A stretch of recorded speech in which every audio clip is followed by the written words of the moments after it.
One, and we are recording with the one and only is Clare Lopez on Thursday, June 1st, 2023 at 3:10 p.m. Eastern time. And as is one of, I guess, really the only drawback of doing live shows is I have to have a thumbnail and a title beforehand. And whereas for the first whatever 1100 episodes, I would wait until the show is over and then make a title. Now I have to wing it and kind of guess what we're going to talk about. So I just made a thumbnail about Kosovo, and you just said you haven't been following it a whole lot. So just, I guess, fair warning, if you guys are in here for a Kosovo discussion, that's probably not even going to happen. And I choose a thumbnail beforehand, and that's about it. So with that, Ms. Lopez, how are you doing? Doing well, thank you. And I mean, we can do our best with Kosovo, but We can do whatever. haven't dived into it in any depth. Well, then what have you been paying attention to? What has been drawing your mind? Uh, well, obviously, still our own southern border, and then on a related topic, which that being national sovereignty and defensible borders, Ukraine and Russia, um, and China and its biological weapons program. Didn't did it come out in the I want to say it was the last. When I take time off from the podcast, I know I'm interrupting. When I take time off from the podcast, I really take time. I don't go to the gym. I don't listen to audiobooks. I don't read anything. So it's just kind of this weird malaise of eating all my mom's cooking and like kind That's kind of always good. sleeping, yeah, kind of napping, kind of changing clothes. So I don't know if I saw it in the last week or if I saw this a year ago, but I think it was the last week that we're bringing Taiwan under our, I guess they said nuclear umbrella. I have to say I've not seen that. No. Let me Um, look that up now. I thought I saw it in that's the that's last not week something I've because I've seen it. I would think that probably would make headlines, and I've not seen fi- that in headlines. five 5 days ago. Okay, well this one's from the South China Post, so I don't know about that, but Eurasian Oh, which is of Times. course CCP. Okay, real clear. No, so I'm looking at okay, well bricks information. So okay, I'm looking at several websites now. Taiwan eyes U.S. quote nuclear umbrella 7 days ago. Taiwan in talks to be brought under U.S. nuclear umbrella. Real clear Well, they might defense. like to be, but Okay, I don't think they have been. 4 hours ago, Taiwan under the American nuclear umbrella. No. Excellent move if the U.S. wants World War III. Taipei Times. U.S. nuclear pact is the foundation for peace. Uh, 3 days ago, Xi Jinping unlikely to recognize our nuclear umbrella. So I don't even know what that. I mean, I guess I can understand what it means. It'd be bringing them under us and saying that we're going to defend them, but that's I don't know. That doesn't really seem too likely. I've not seen that. No. No. Okay. Um, we have seen things like renewed statements from the European Union and NATO chief Jens Stoltenberg about Ukraine um, being brought into NATO. Hmm. That's been discussed again, but I've not heard anything about bringing Taiwan under the U.S. nuclear umbrella. No. Okay. Well then let's stick with you because I've been paying attention to nothing. So you are my Well, lifeline. You are my translator to the world right now. there's another topic we could talk about, and All and right. that is Turkey. All Um, right. there were runoff presidential elections held in Turkey this past weekend, this past Sunday, the 28th of May. That was, and the president Recep Tayyip Erdogan, who'd already served 2 terms of 5 years each, won the runoff to whatever extent Turkish elections are fair and free, but who are we to talk about that? Mm-hmm. Um, so he will serve another 5 years as uh, the president of Turkey.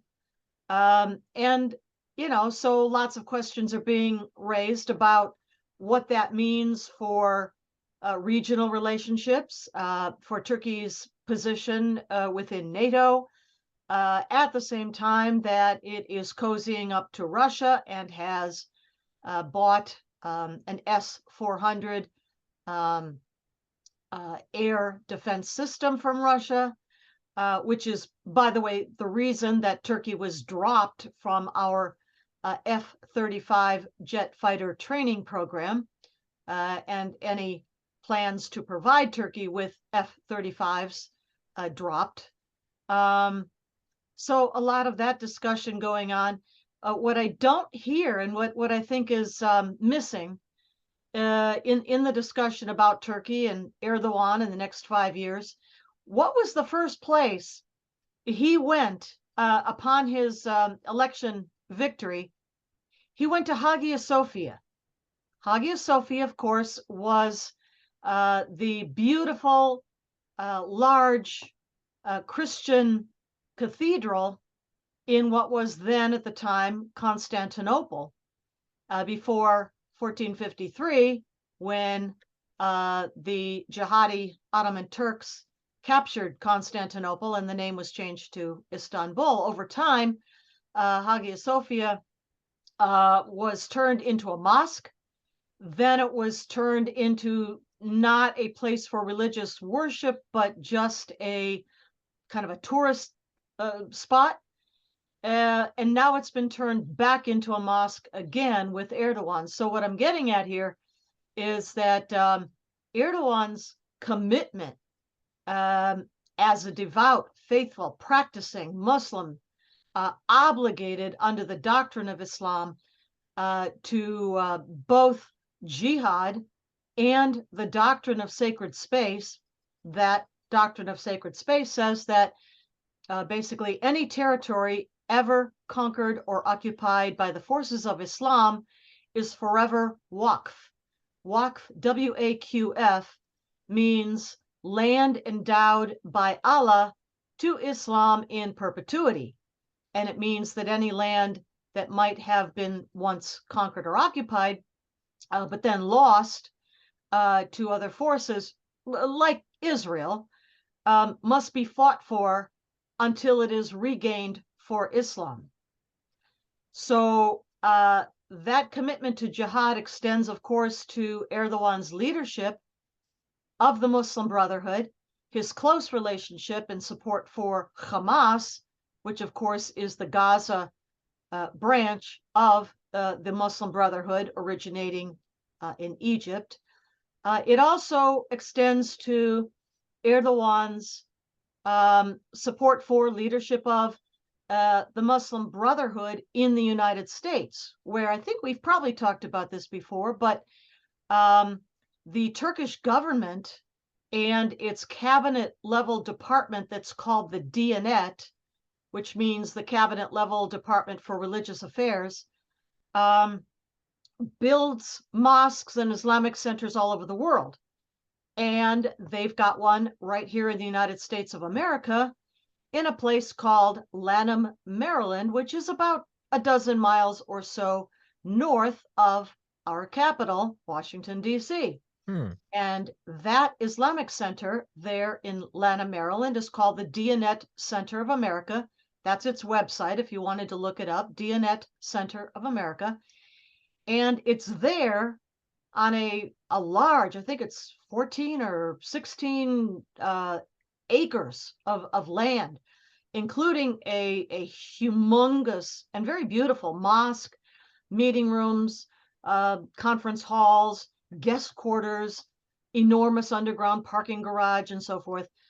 It is there because it is the hub of operations for the Muslim Brotherhood in the Maryland, Virginia, Washington, D.C. area, and really all of the U.S. East Coast.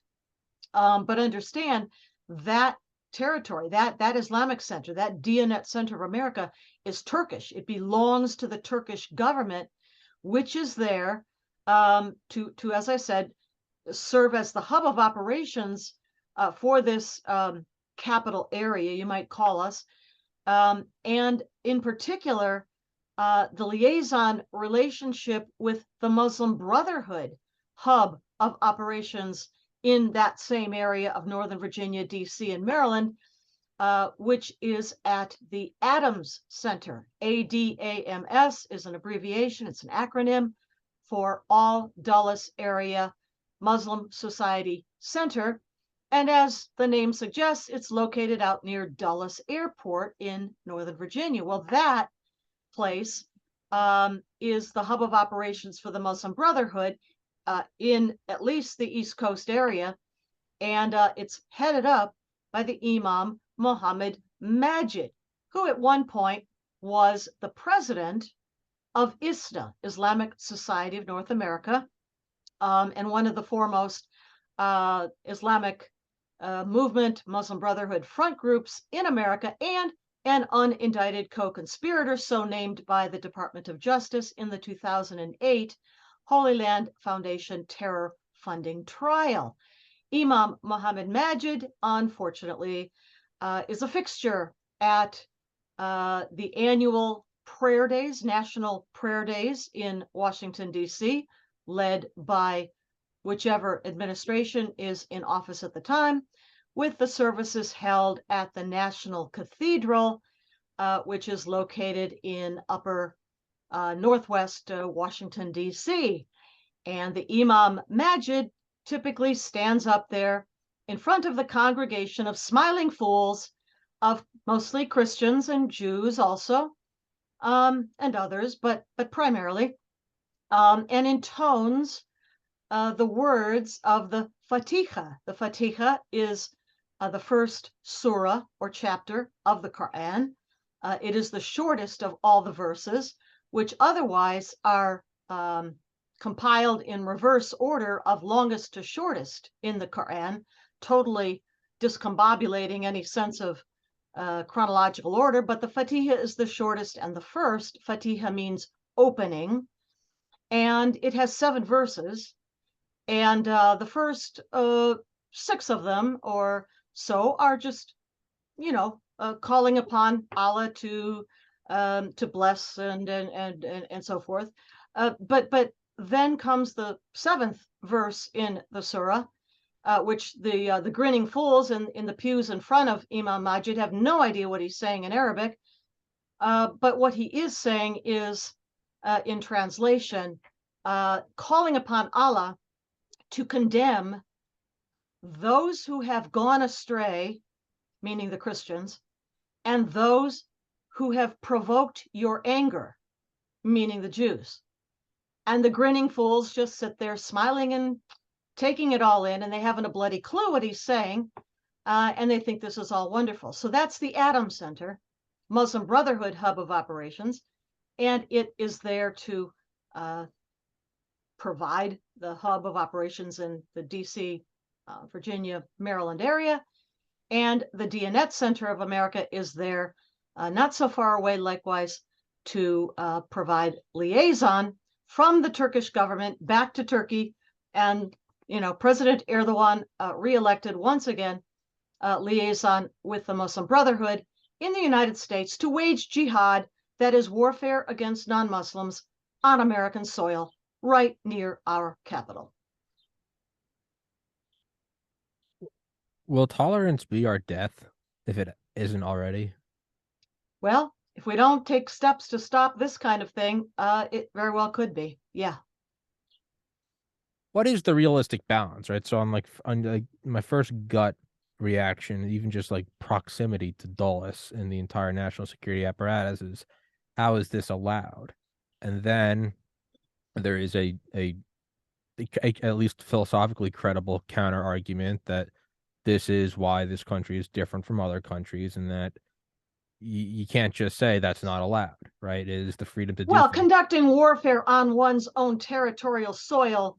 Well, that I'm with you. Perfectly allowed. Don't get me wrong. That's what we're doing. I'm with you. You know where I stand. I'm completely with you. I'm just trying to float it out there. What is the realistic way that any of this gets or is it valuable to have it there? Is there some counterintelligence thing going on? You let them there so we keep an eye on what is it? No. I'm sure. No. There's no comprehension in the entire United States intelligence community or national security community that there's anything the slightest bit wrong with jihad on American soil. But what I will say is that there's a kind of a confusion, I think, that relates to the U.S. Constitution, right? So the First Amendment to our Constitution guarantees five liberties, right? The freedom of worship, the freedom of speech and of press and of assembly, and the right to petition government for redress of grievances.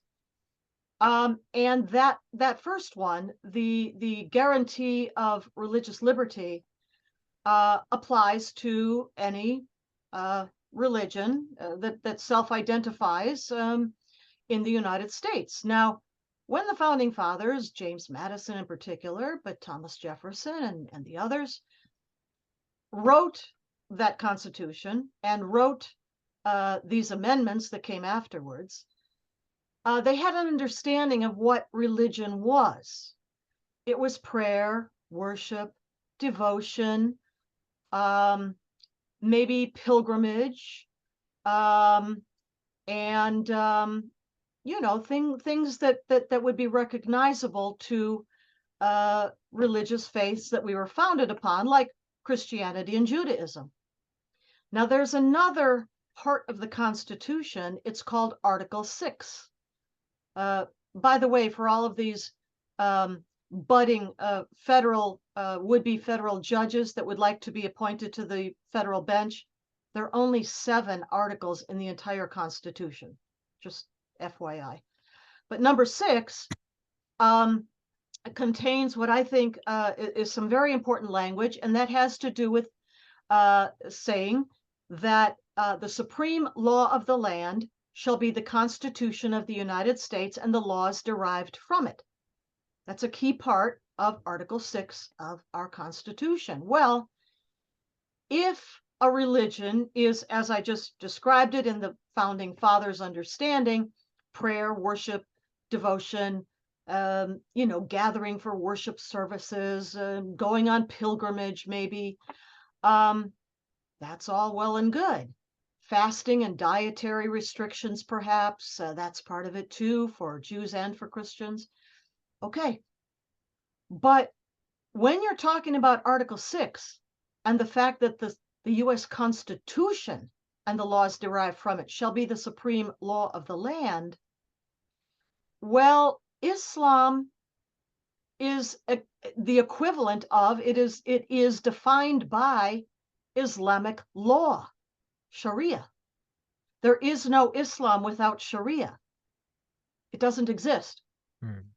And so that sets up a direct conflict, it would seem to me, between definition of Islam as a religion guaranteed liberty of the First Amendment and Article 6 of the Constitution that says the Constitution shall be the supreme law of the land, in particular because Islamic law is antithetical in so many respects to the U.S. Constitution. And there was a very good monograph written about this that is very useful for anyone wanting to do the research on this.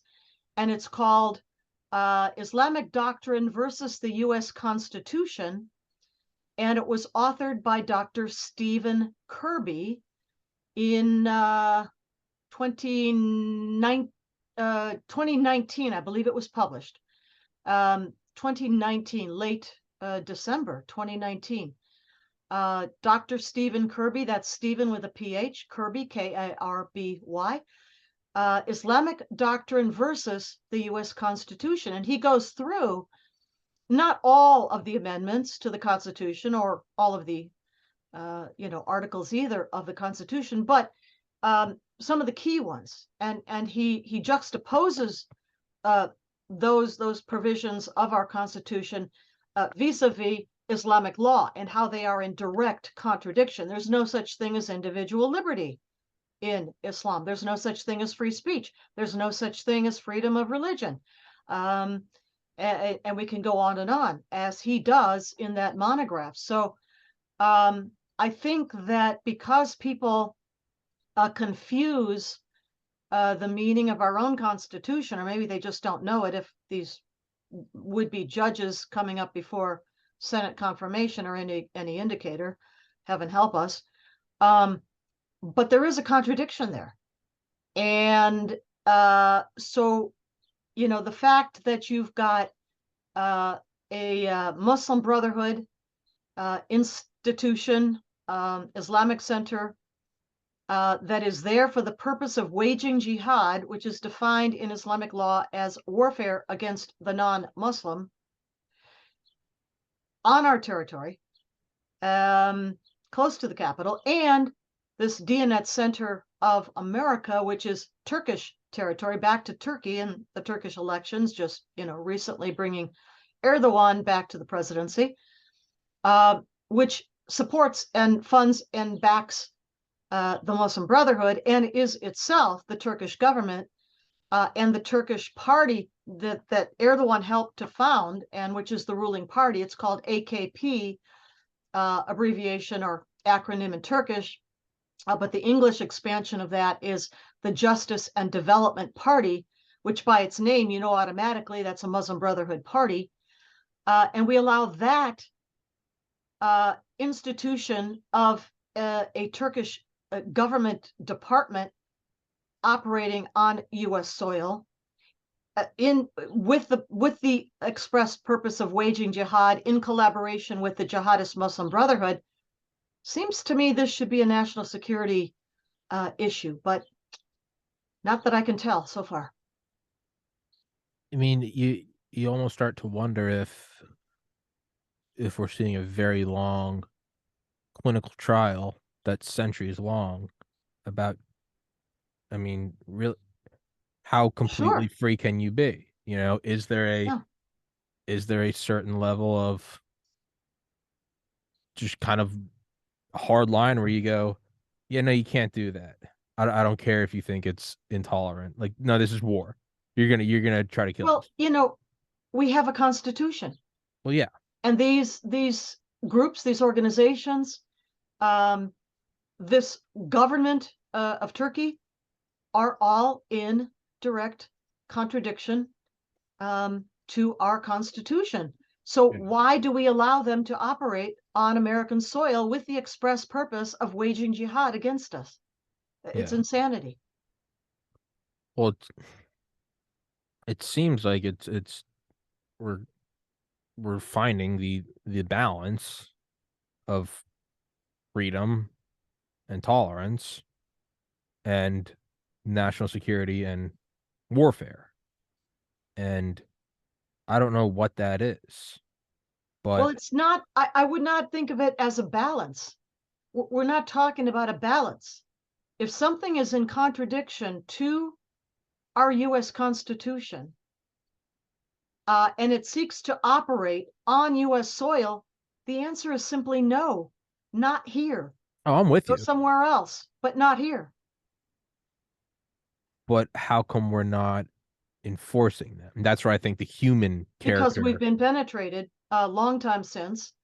Our national security agencies and organizations um, went through something that many of us call the Great Purge back under the Obama administrations, at a time when many of the instructors who were actually knowledgeable about these sorts of things, like a Robert Spencer, a Bill I Gothrop, was a about to say Robert Spencer. Yeah, Bill Warner, a John Guandolo, a Steve Coughlin. I could go on, and I don't mean to, skip people, but were a removed scout. from any kind of teaching, training that they used to do within the United States government and at very senior levels of it. And furthermore, Great Purge, um, the language in use in U.S. government statements and documents was purged of any reference whatsoever to jihad or caliphate or anything that would actually define the Islamic movement enemy. So it's not that it's not that it's tolerance or No, naivety. It's that it's much more insidious. It's that it's a controlled penetration and capture of the very yeah, agencies that are it was supposed to it be. was willful capitulation to the enemy. Like, and it continues. Now, I would say that, subsequent administrations, well, preceding and subsequent, I think the George W. Bush administration did incalculable damage to um, our necessity, our obligation to remain free of the jihadist influence after 9/11.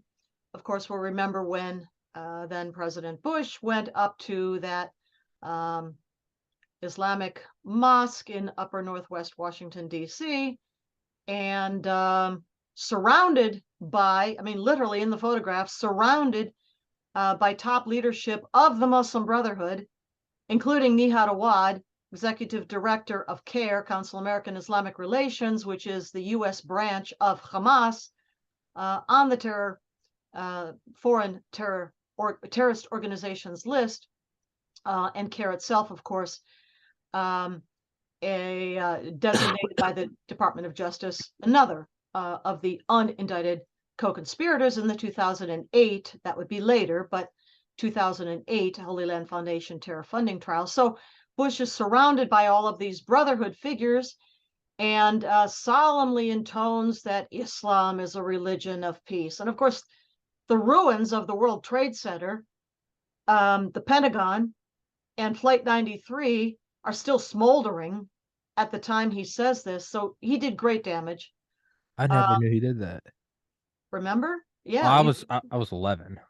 Well, okay, but the photograph can be found still, Uh-huh. online. But that's what he said, and that was the policy then of his administration going forward after 9/11, absolutely refusing to hold anything Islam responsible, and in particular, totally ignoring the organizational role, the director role of the Iranian regime in the attacks of 9/11. I think he was clueless. I think George W. Bush, simply did not know what he was talking about, and nobody who could have told him was allowed to brief him. Then we come to the Obama years, as we spoke of, and then following that, we come to President Trump. Again, anyone who could have briefed him knowledgeably about these things was not allowed anywhere near him. So he didn't even know. He had no idea. And, now we're here where we are. I never knew that about Bush. I always thought, for better or worse, Bush was kind of no holds barred. But Well, he complete he indeed went after Al Qaeda and the sure. Taliban in Afghanistan. Yes, he did that. And chased Al Qaeda leadership all over the place, except for the one place where they actually went after 9/11, when Osama bin Laden and many of his fighters and families escaped to Iran. And the Bush administration entered into an agreement with the Iranian regime, the Saudi regime, and Al Qaeda that Osama bin Laden would be allowed to remain in safe haven unmolested in Iran. But they never told us that. We had to find that out for ourselves later.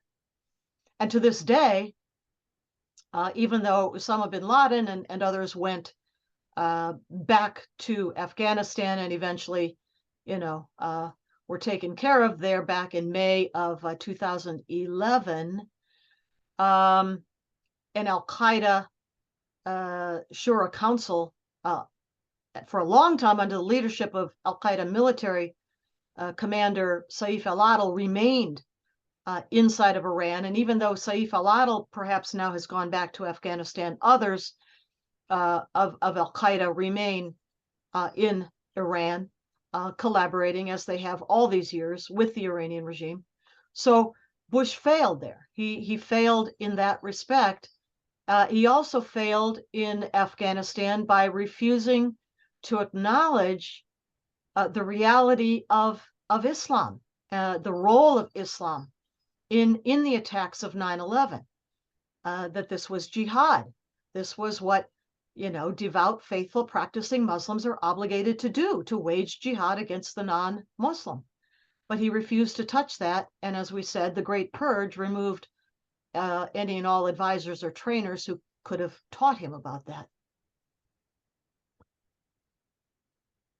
Have you ever read the book Skunk Works by Ben Rich? No, I've heard about it, but I've not read it. No. Pretty good book. And he talks about his former boss, Clarence Kelly Johnson, who oversaw the SR-71 Blackbird and the U-2. And he told stories about how Kelly Johnson was the only one in Skunk Works that was cleared to, I guess, go to CIA headquarters. I don't know, like once a month or something, because they were working hand in hand with the CIA to develop spy planes. And he would always come back and they would ask him how it went, and obviously he'd be like, it's all classified. But he'd leave like a tidbit where he'd go, whatever you think is going on in the world, it's about 90% worse. And I feel like if I could get in your head, that's how you see everything. I would agree. And I don't mean that as a disparaging remark. I mean it as no. it's I accurate. hear you. I hear you, and I agree. Yeah.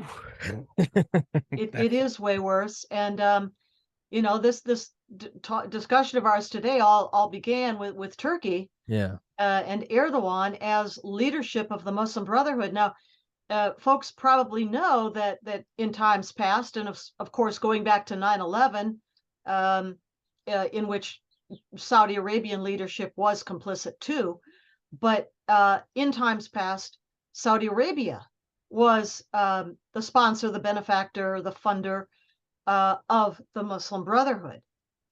And that went on for a very long time, including, funding the building of Islamic centers and mosques, and funding the imams who staffed them, and the literature, the Qurans, the books, and all of that sort of thing.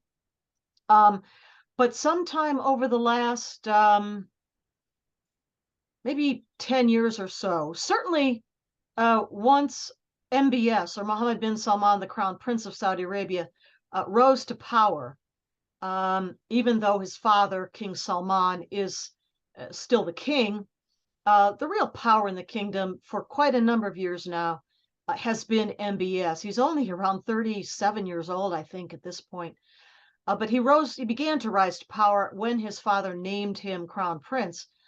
And under him, there's been an absolutely tectonic plate shift inside of Saudi Arabia. I don't think most people realize this.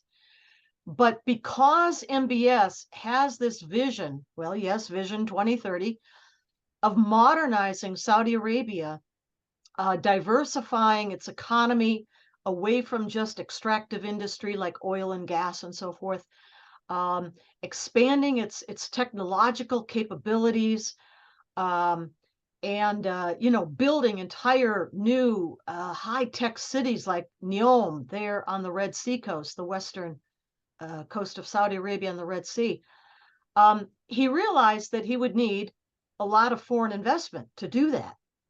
And foreign investors were not going to be so attracted to coming a place which held Chop Chop Square every Friday after prayers, and railed in the mosques against Westerners and Jews and Christians, and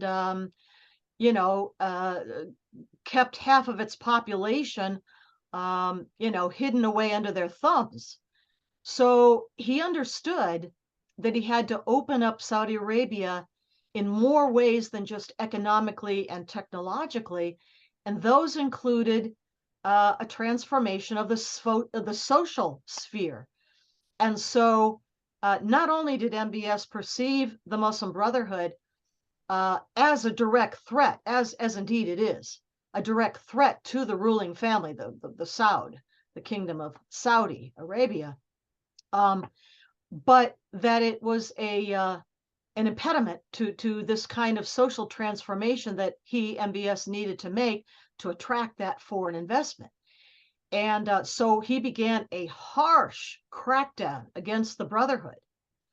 And he also loosened a lot of the social mores, not Islamic law, except as regards one thing. In 2020, the Saudi Supreme Court officially banned flogging as a punishment in the kingdom forevermore. Gone. That's a hudud punishment. That comes straight out of the Quran. So that really got my attention. But aside from that, the other changes are basically social mores. So in other words, um, uh, men and women could now mix in the cafes, in theaters, in sports stadiums, things like that. Women were given the permission to drive for the first time. This is not Islamic law, these are social mores. But loosening all of that allowed MBS to tap into that other 50% or so of the Saudi population, that being women who typically are pretty highly educated, university degrees and all kinds of things, like accounting and computer technology and so forth, but who hadn't been, their skills and their expertise not utilized before. Well, now they are. But the other thing that he did, back to the Brotherhood, is really clamp down on, the Wahhabi clerics, dozens of whom he threw into jail, and there they rot to this day. The Wahhabi clerics are in jail. And these so-called religious police, the Mutawa'in, who used to roam the streets, looking for, I don't know, girls and boys texting under, secretively to each other. Horrors. Boys and girls should be talking and texting to each other. They're gone. The religious police are no longer on the streets of Saudi Arabia. They're gone. Their powers have been absolutely clipped. But back to the Brotherhood again. When he cracked down on their operations inside of Saudi Arabia, the crackdown was so hard, so harsh and tough, that they basically decamped from Saudi Arabia to Turkey. The baton, as it were, almost has been passed from Saudi Arabia to Turkey. I think this decision probably took place in the OIC, the Organization of Islamic Cooperation, the 57-member government organization of all Islamic governments on earth, 56 countries, plus the Palestinian Authority makes 57. I think the baton was passed there. And that baton for the leadership, the backing, the support of the Brotherhood was passed to Turkey. And long, roundabout way of coming back to that today for our discussion about Turkey is that it is the AKP party, Justice and Development Party, and President Erdogan, now for another 5 years, maybe for life, who knows, who are the leadership, global leadership of the Muslim Brotherhood, which operates with impunity here in the United States. Why don't you have a solo show? No time. Nonsense. Besides, I like coming on yours. Okay, well, I love it too. But I mean, you really could have your own solo show. I think I'm holding you back. I think you need to get a professional camera, professional microphone, and start the Clare Lopez hour. And in my spare time, right? Yeah. And that was brilliant. I mean, you are a walking encyclopedia. I kind of like MBS clipping the religious police. I always get my intellectual ego clipped when I talk to you. You, Dr. Malone, Dr. McCullough, there are a couple people that always bring me back down to earth, and I realize just how ignorant and dumb of a 32-year-old I am. You're not at all. And the fact is that I learn what I know from experts, more expert than I am, meaning the Dr. McCulloughs and the Dr. Malones and Harvey Risch and Jay Bhattacharya and all of them, medically speaking. And from my own mentors in Islamic matters, and that would be Robert Spencer and Steve Coughlin and John Guandolo and Bill Gothrop and Bill Warner and Andy Bostom and so many more. Dr. Spencer's awesome, or Mr. Spencer. I don't know if he's a doctor. In the last couple minutes I have you, complete 180. Your thoughts on Trump v. DeSantis? I'm a Trump supporter. I know, yeah. And I remain so. I like Governor DeSantis of Florida very much. I think he's been an outstanding governor of that state. I think that he's got a long and illustrious future ahead of him. Hopefully, as the Republican Party candidate for president in 2028. But for 2024, I'm with Trump because I want to see him finish the job that he started. I want to see him pick up where he left off on things like foreign affairs that Governor DeSantis still has a ways to learn about. And I want to see President Trump do what he's promising to do. And all of these little short clips, you might have seen them. They appear on Truth Social, but other places maybe too.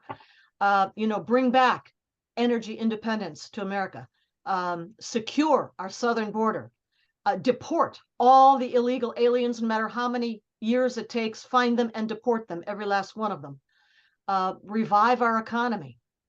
I want to see him return to the Oval Office to do those things. And then after he's finished his second term, then in the next go around, let's see Governor DeSantis be the candidate for the Republican Party. Well said. And do you see RFK posing any real threat to Biden? In a populist kind of a way, maybe, because he'll have a lot of followers, at the popular level, of the Democrat Party. But I think at the upper levels of management of the Democrat Party, they're not going to let him, anywhere near, primary victory, just because their money's on Biden for now. Yeah. Yeah, I think you're correct. Well, with that, Miss Lopez, let's wrap this one up. And Okay. as always, thank you for coming on here and sharing your brilliant Thank you mind. for letting And, me talk. of course, no, you do my job for me. No, it's great. I love it. Yeah, guys, please go in the description. Please, at the very least, go follow Claire on Twitter. Check out our writings. All those links will be in the description. And eventually, I will bully Claire into making her own show. It might take me a couple of years, but I will do it. We'll see. All right. Anyway, thanks, Tommy. Yes, ma'am. Miss Claire Lopez, thank you so much. Guys, thank you for watching.